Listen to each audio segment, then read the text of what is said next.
বিএনপির একজন মেয়র যাকে আদালতের রায় পাওয়া গেছে কিন্তু তাকে মেয়র হতে দেওয়া হচ্ছে না, জনাব ইশরাক হোসেন, শেষ পর্যন্ত আপিল বিভাগের রায়ের পরও তাকে মেয়র হতে দেওয়া হয়নি। সরকার বিএনপির প্রতি নেগেটিভ অ্যাটিটিউড দেখাচ্ছে। উনি বিএনপিকে ব্লেম করলেন, এটা সত্য তথ্য না, এবং সংস্কার ছাড়াই নাকি নির্বাচনে যেতে চায় বিএনপি। সাংবিধানিক গুরুত্বপূর্ণ কিছু সংস্কার নিয়ে দ্বিমত আছে বিএনপির, এই দ্বিমতের সাথে আমারও দ্বিমত আছে কিছু কিছু জায়গায়, কিন্তু বিএনপি অনেক সংস্কার মেনেই নির্বাচনে যেতে চেয়েছে। শুধু সেটা না, বিএনপি প্রধান উপদেষ্টার সাথে দেখা করতে চেয়েছে যখন ওনার পদত্যাগের আলাপ আসে, প্রধান উপদেষ্টা দেখা করেননি। বিএনপির একজন মেয়র যাকে আদালতের রায় পাওয়া গেছে কিন্তু তাকে মেয়র হতে দেওয়া হচ্ছে না, জনাব ইশরাক হোসেন, শেষ পর্যন্ত আপিল বিভাগের রায়ের পরও তাকে মেয়র হতে দেওয়া হয়নি।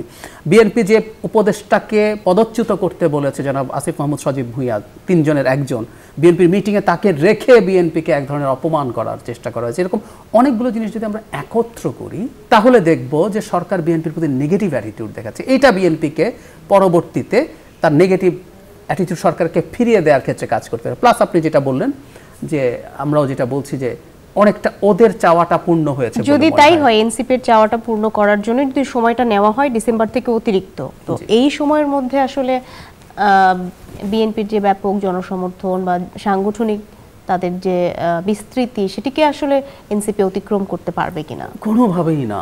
আসলে একটা দল যার বয়স এত বছর হয়ে গেছে, 50 বছর হয়ে গেছে, সেই জায়গায় একটা দল যে 1 বছর মাত্র গেল, সেই দলের সাথে তো আসলে তুলনা হওয়ার, মানে নির্বাচন যখন শেষ হবে, সে মানে এই ডিসেম্বরে যাব যখন, 1 বছর তারপরে আবার 4 মাস যোগ হবে, তার সাথে তুলনা না, এটা হতে পারে না কখনো। এনসিপি যদি এটা মনে করে যে এটা দিয়ে সমকক্ষ বাদ দেয়, যে তারা ধরুন দ্বিতীয় সর্বোচ্চ দল জামায়াতে ইসলামী, আবারও বলছি বিএনপির সাথেও তার হিউজ ডিফারেন্স, কিন্তু এনসিপিও জামায়াতের আশপাশেও যেতে পারবে না, তো 4 মাস না আরও 4 বছরেও যায় কিনা প্রশ্ন আছে।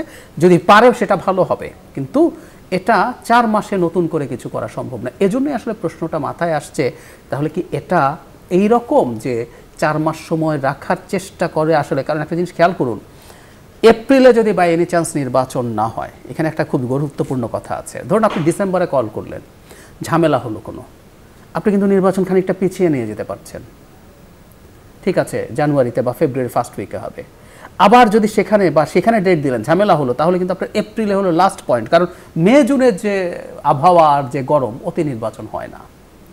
তার মানে যেটা বলছি, এপ্রিলের ওই ডেটে যদি নির্বাচন না হয়, খুব সম্ভাবনা আছে 26শে ডিসেম্বর বা 27 সালে নির্বাচন চলে যাবে, এই সম্ভাবনা আছে। তো সব কিছু মিলে এখন এনসিপি যে শুধুমাত্র তার অবস্থা ভালো করার জন্য আরও 4 মাস বেশি নিতে চাইছে, আমি আবারও বলি, রাজনীতিতে কিন্তু তাই হবে। বিএনপি চাইবে, সে তো এখনই ক্ষমতায় যেতে পারে, সে এখনই যদি নির্বাচন হয় সে প্রতি সিটে 10 জন করে ক্যান্ডিডেট দিতে পারে, এনসিপির হয়তো 1 জন করেও ক্যান্ডিডেট নেই, সো সে সময় চাইতে পারে।